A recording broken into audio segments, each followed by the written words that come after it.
Hey, welcome to the Talking UG Hip Hop podcast, where we get to talk about Ugandan hip hop. Where did it start from? A lot of things have been said, but we never get the proper answers to all of these questions that you and I would like to understand about Ugandan hip hop. So to do that, we decided to get down and plan something together with CHENO, who actually came up with this idea and said, you know what, let's do something that will give up the details of hip-hop in Uganda. How did it start? Who did it start with? A lot of people have been conflicting, and I've been putting up things and saying it started with this, it started with... So we have those differences and a lot of issues with where did hip-hop start from, how did it get into... Then there is the issue of Lugha flow and English, but all that will be sorted up in this podcast. So we shall be doing various guests, and today we decided to start with one of the artists that has probably the most albums in Ugandan hip hop, but that is not for now. Right about now, we have to introduce the people on the podcast. My name is MAEK, XTREME. I'm a DJ and radio personality, and the person that put all this together he's a hip hop head. He likes hip hop way too much, and his name is CHENO Billy. CHENO, how are you doing? Fine, my brother. Welcome to your own show. Yes, and then there is BYEITU SANTOS. By the way, I've heard a lot about him. He likes a lot of hip hop, too much hip hop. But I will meet him on set. The podcast is doing wonders already. So welcome onto the podcast. You, my brother. Thank you, my brother. Nice to meet you. And there is another TV personality. Ande Yatari.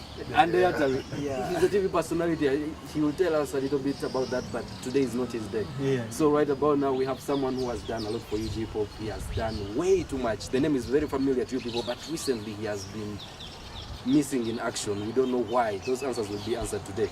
Please welcome onto the show the legend, Lyrical. What's up? L to the G. Welcome to the show. Thank you. How have you been doing? How have you been? How have I been? I've been okay, man. Look at me. I've been alright, man. You decided to hibernate? No. Yes. What has been going on? Along the way, Yes. I made a detour. Yes. Did some other things. Yes. Took me 2 years to do those things and finally ensure that they're done, and and I'm back here. And I'm here with you guys, and I'm back to Uganda. And I'm back for good to show Santos, to show Ande, Billy. What's up? Yes, what's up? Nice to be here. Yes. UG Hip Hop.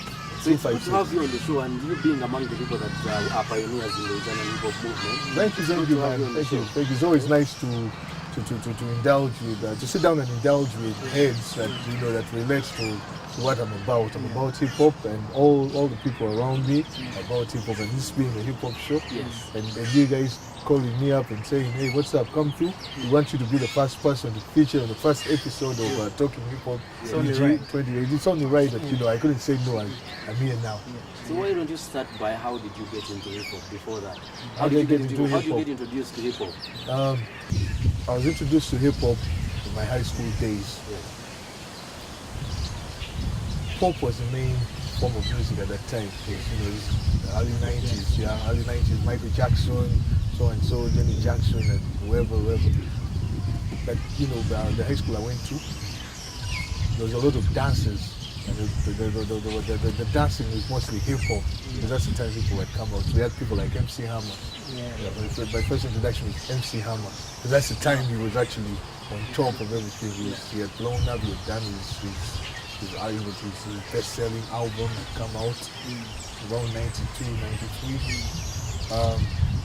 Then of course music and trends changed. We got into gangster rap. My first introduction to gangster rap, which was actually my first introduction to hip hop, because I'm a very big fan of gangster rap music. It's Snoop Dogg and the Death Row era.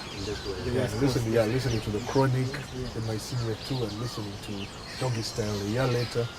That's what changed my whole life with regards to hip hop thing.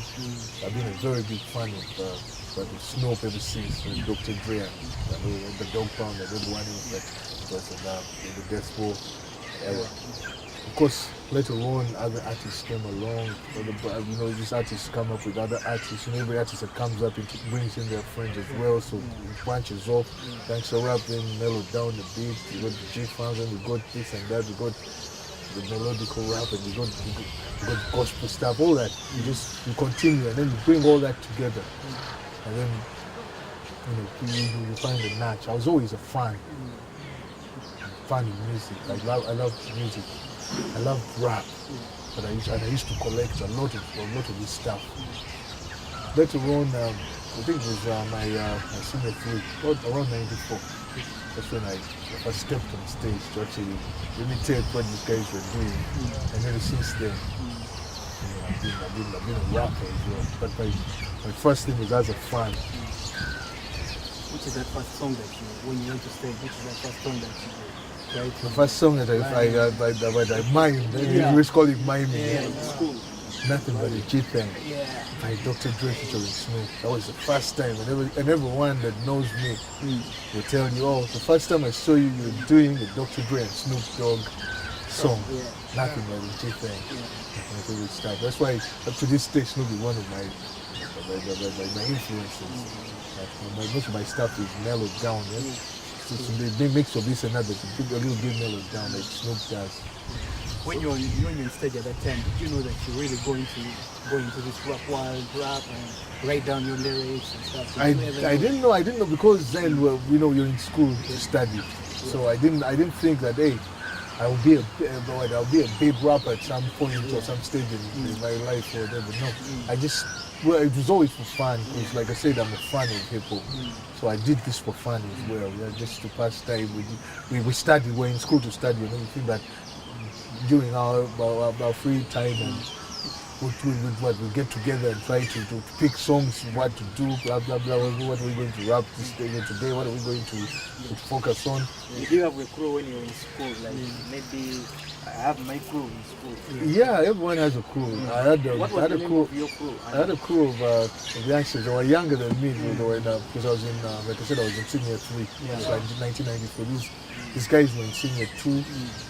Senior 1, they used to call us propaganda. I had like some of the craziest chaps with me in propaganda. I had a guy called Gentle. He's now in the UK. He's a dancehall artist. Me and him and Crystal Fabulous and Saba. Yeah. Oh. Yeah, Saba was a class below me, but he was in the same class as Crystal Fabulous and Gentle. So obviously they do the two other guys did their thing. Me and Saba were doing the rap thing. So there was 4 of us, propaganda. So why the name propaganda?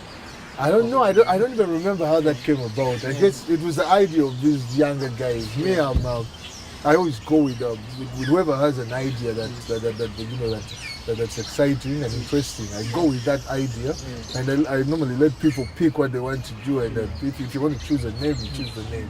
But propaganda sounded cool because Ganda, Uganda, and then propaganda. It was just I don't even know how this guy came up with the word. But And were you lyrical GMC then? Or no, what name was no, that? like I said, I was a very big fan of Snoop Dogg, Dr. Dre, and the Death Row era, and their form of music was G-Funk.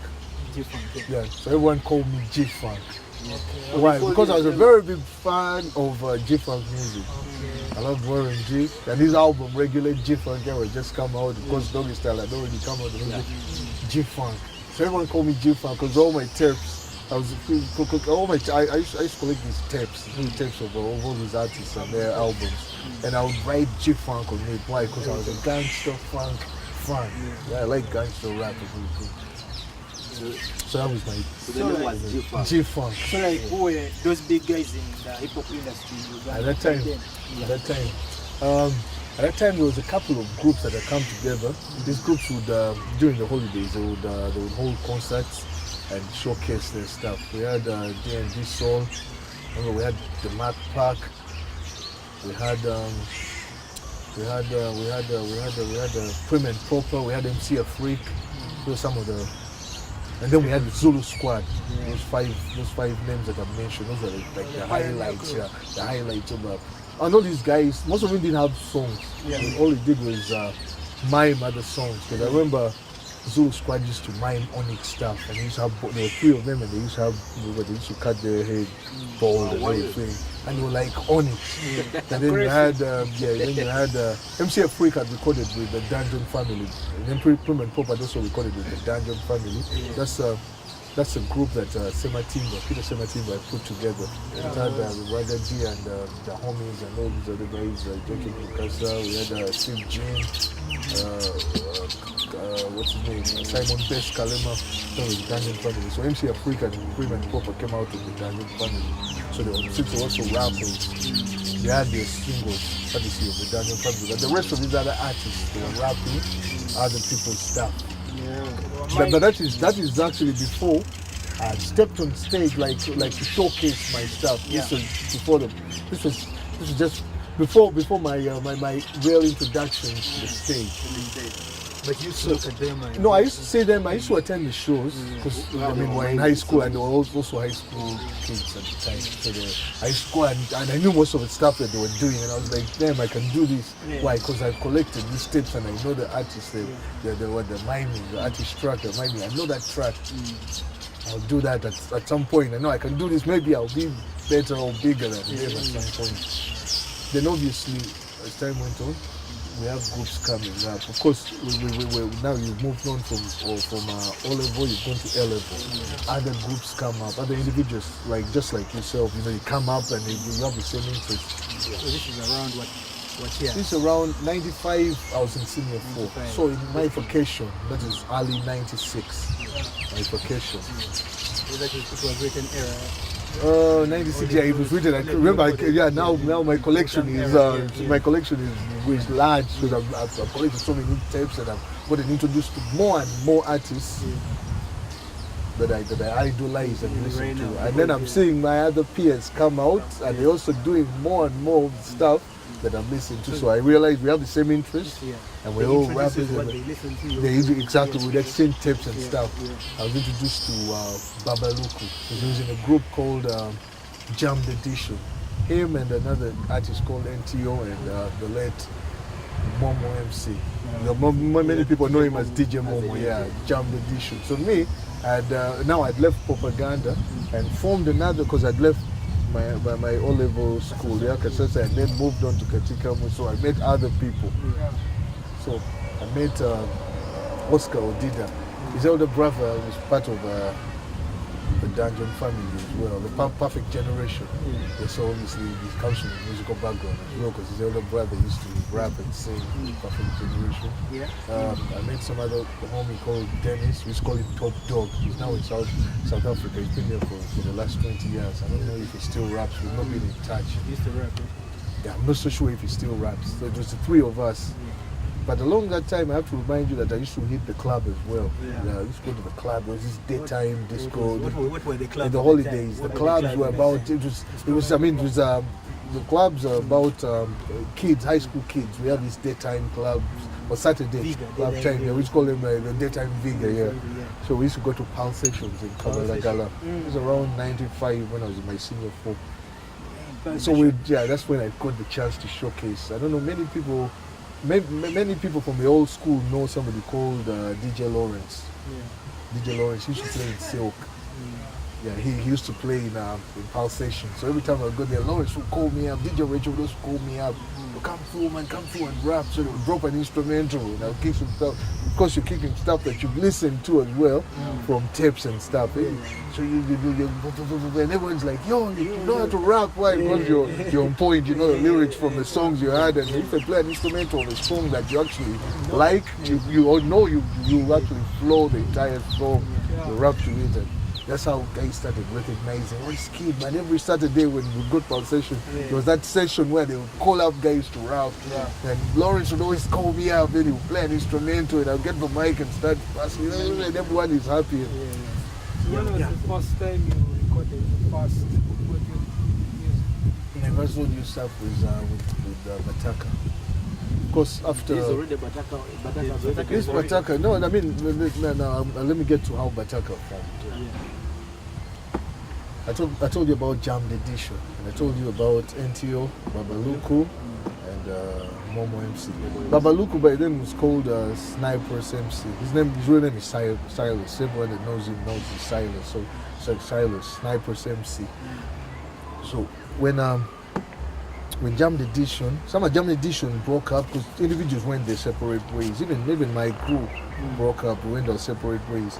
Along the way, Saba looked me up because remember I left the high school where me and him studied. I've gone to another high school for my HSC. So he looked for me in the holidays and found me and said, yo, this idea we have, man. You know, Cyrus, you know Cyrus? Yeah, he's in Mackinjay. He's got this and this. He's got this going down. Guys go and record. They go and freestyle. Come through. So I went down to Mackinjay and met Cyrus again. Hey, what's up? Hey, it's been a while, blah, blah, blah. And you know, kick some raps and everything. But then unfortunately, Cyrus left and went to Canada. When we went, before we recorded, he got the idea. He went crazy and everywhere and Momo and everything. Like, you know what? We're going to do this thing. Yeah, let's form this group and like we need to do something. We need to do something like we need to give a name of an Ugandan name, something that people will relate to. Like what? By then, all these groups that were recording songs were recording folk songs. You had Steve Jane doing songs like Semusa Jagan, then you had Perfect Generation doing Kakoko. So it was that folk thing. Everyone was recording R&B songs with the folk, with the traditional folk songs that we sang as kids. So it's like let's base our name. Let's base our name on the traditional folk thing. That's how Bataka came out. We call ourselves Abataka. Everyone's saying Bataka underground. So go and rap and everything continues like a good idea and everything. We did what we had. So originally Bataka was you? Crazy. Bataka has always been me, Crazy Native, Momo, Cyrus, Babaluku. Whoever knows it's Babaluku, And then there's a Larat. There were so many of us. Why Bataka was so big? Because remember we hadn't recorded yet, but because we had this history of performing on stage over other tracks and stuff. When we went to the stage, it was me. When we went to the studio, it was me, Saba, Momo. We recorded our first song, 3 of us. Why Babaluku had already left, so obviously he couldn't record with us because he wasn't available. We went to a very small, low-budget studio. Where was it? Near the taxi park. So with a building, I've not been to the taxi park in a while, but there's that building just on top of the taxi park. There's that building. Where Kasewukira was? Yeah. No, Kasewukira was on the Kasewukira was below the park. But above the park, as you're going down, taxis used to park there. There's that building. We went up there and recorded Atoba. Remember? No, wait, I'm getting this. We recorded Atoba in Kasewukira. Kasewukira, yeah. I remember we went and recorded in Kasewukira Atoba. Me, Momo, and Saba. Then we recorded our second song, Sesetula, above the taxi park. Mukala Z. David recorded Atoba. He produced the track for us. Mukala Z. David is now a very big producer. So how did that first song work for you guys? It was dope. Let me tell you another thing that inspired our name.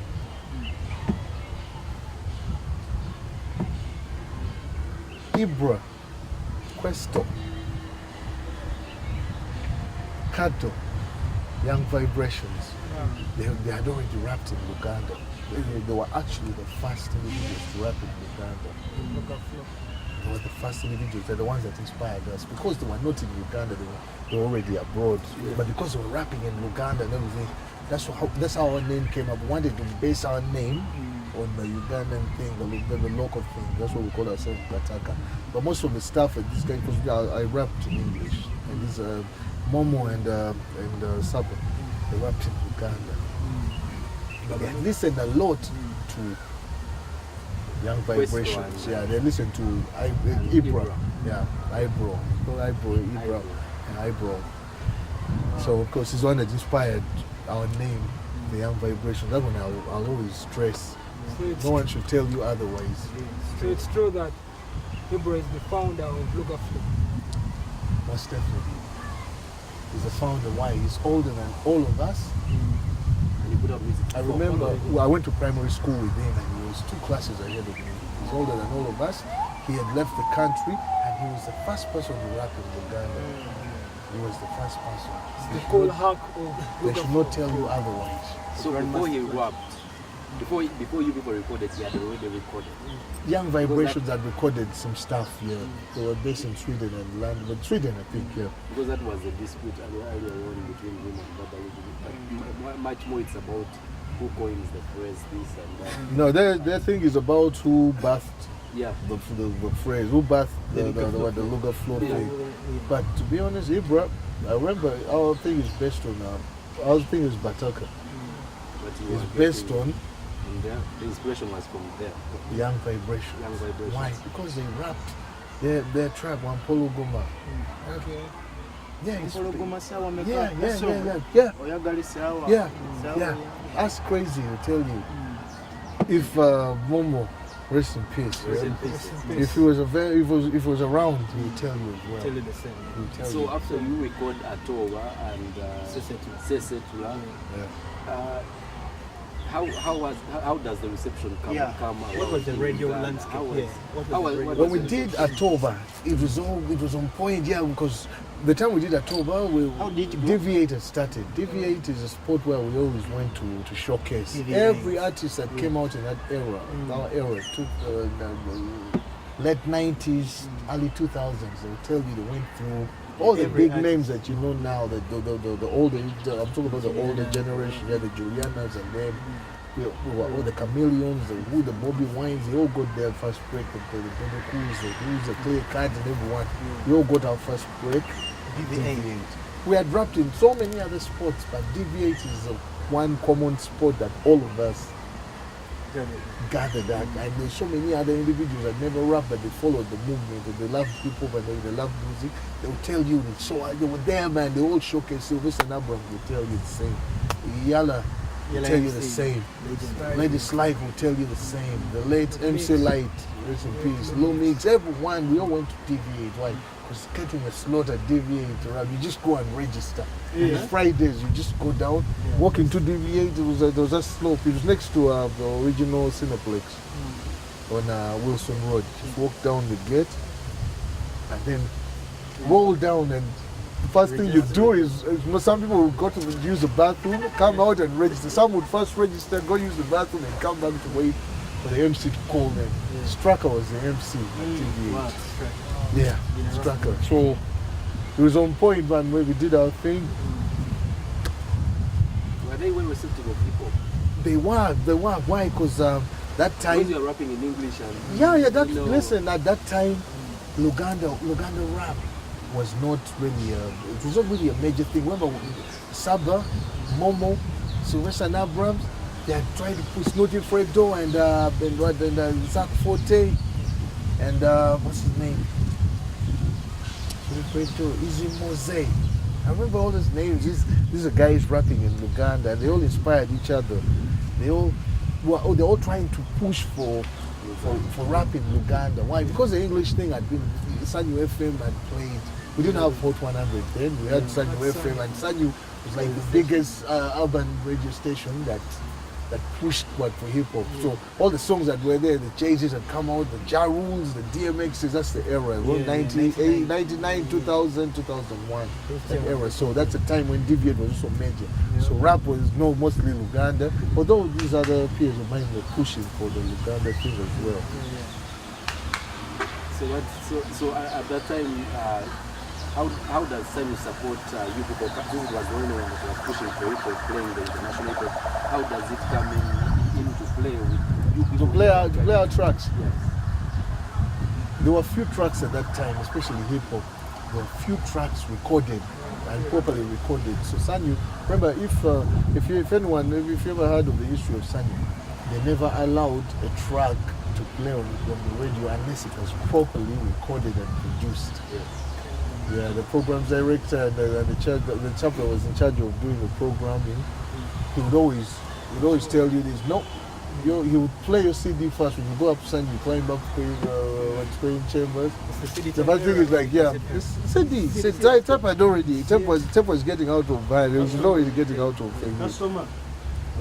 So it It was CD. You take your CD up to Tim. He's calling Tim. I don't know if he's still there. I don't know where he left. I've not been to Sydney in a while. But Tim would listen to your song first and say, no, why don't you go to so and so? At that time, who was the so and so? So and so comes in a little later. Before there were a few songs, like I said, so they would play anything. The so and so comes in after the era changes. Why individuals are going solo. That's the time I left Pataka as well. That's 2001? The early 2000s, right? 2002. 2002. I was on stage with Pataka performing our usual Friday program. We were on stage performing over an instrumental. I don't quite remember what it was with me, Crazy, and then Steve Jean was a deviated as well. He was in the audience because he would come through. He had come back from America and he was trying to set up his production thing. Phenom was it was just it was Everyone Studios, belonged to somebody called Garcia. Yeah, and Steve was working there. So he was out there. He was looking. He just noticed me. I think it was rugby, and he was very close to Saba and Vampino. He had already produced some stuff for other individuals, some R&B stuff. So he sent for me after our performance. He sent for me and somebody gave me, oh, Steve Jean is calling. I'm like, where is he? He's outside in his car. So I walked out of DV8, just at the Cineplex. He was parked in his Celica. He used to drive us the black Celica. How are you? What's your name? Lyrical G. Blah, blah, blah. I'm not G Funk anymore, I'm Lyrical G. Yeah, what's up? How are you? Your raps are nice, man. Look, do you have a number? Because I might need you for a project. There's something that's coming up. I need you for something. Just give me your number. So I gave him my number. It's a pleasure to meet you, Steve, because I heard a lot about him, but I'd never met him. That was my first introduction to him. That was late 2001. Yeah. So early 2002, Steve Jean premiered an album. He had a concert at the Nile Conference Center. And Bataka was one of the opening acts. Why? Because like I said, he was very close to Saba and Vampino and Momo and because he had many others, he's like, yeah, you guys come through and perform. Clay Cat also performed. We all performed over instrumentals because we didn't have songs. Clay Cat probably had their single at that time. They dropped their album. They dropped All I Want to Know. It's the previous version, the original version, not the one with Juliana, because it's like early 2002. And 2002 is when they actually dropped their album, I think, if I remember very well. So anyway, he called us, we performed at Nile Conference and everything. We were able to meet Juliana and them, but we had already met them at Sabrina's and DV8 from our performances on stage, because he also used to come to perform. So anyway, so that era of Steve started. When Steve called me, I never heard from him from that Nile Conference show. But he called me up again in the middle of 2002. He's like, yo, you remember me, Steve Jean? Like, yeah, I remember you. Yeah, you remember you gave me your number. Remember I told you I'll need you for a project. Can you quickly come to Everyone? Like, sure. I took a taxi. I went to Everyone, Acacia Avenue. I met Steve Jean at the office. It's like, now we have this project. It's a commercial. UTL then was called Mango. They had launched their Mango. They used to call it juicing. When you load airtime, you call it juicing now. So we have this thing coming up, this juicing. We want this. We want you to drop a rap for us and that. Like, oh, sure. Like, yeah, you listen to the beat. You play the beat, and you even had the chorus already recorded. Mango, mango, mango, mango. The beat was heavy. Like, okay, no problem. So I started writing a few bars. At this time, had you already written, before? I had written a lot of my stuff, but I hadn't recorded any of my stuff. Well, I hadn't yet gotten the studio to record. Yeah, I remember I just graduated now, from school and everything. But I had my stuff, raps written down in my book and everything. And I'm like, one day when I get the chance to record, at least I have some verses to. So you had a book of rhymes? I had everyone has their little book, man. I used to write my little things here and there. So and when Steve, you know, when I dropped the verse, he was very happy. Like, yeah, this is what we're looking for. Blah blah blah. So after we did the commercial, I left the country. Before the commercial was actually released, I left the country. Oh. Yeah, for a couple of months. When I returned, the commercial had been playing in my absence. However, Steve looked for me again. I think I'd been back for 10 days. I received a call from Steve. Hey, dude, you left and all that, blah, blah, blah. The commercial played. Did you hear it? I'm like, no, I've not been around, but I was told it played during that time. Like, yeah, cool. Now listen, I have this project I'm working on. I need you again. I'm like, what project is that? I'm in the middle of working on my album. I think it's called Fever, the album Fever. I need you to come through. I'm like, yo, where? He asked me, where are you at? I'm like, I'm at home in Tinder. So he dropped to Tinder and picked me and went back to Acacia Avenue, same studio, everyone studio where I recorded the commercial from, where he worked. So he played me one of the songs he had been recording. It's like, you know, I'm trying to finish this song, but I need your vocal on this. Can you write something quickly, you know, and record it? So I wrote something very fast, 8 bars. And I dropped it for him, and he was very happy, like, yeah, I like this, you know what? Now that you're back, are you back for good? Blah, blah, blah. Yeah, I'm back, I'm here for good. I'm like, okay, no problem. I'll call you up next week and we'll see what else we can work on. Yeah. So the following week he called me, yo, come and listen to this. He had mixed the song that he had done for his album. Listen to this, it's nice, man. He was so happy, like, I have this instrumental. Can you drop something to it? So he played me.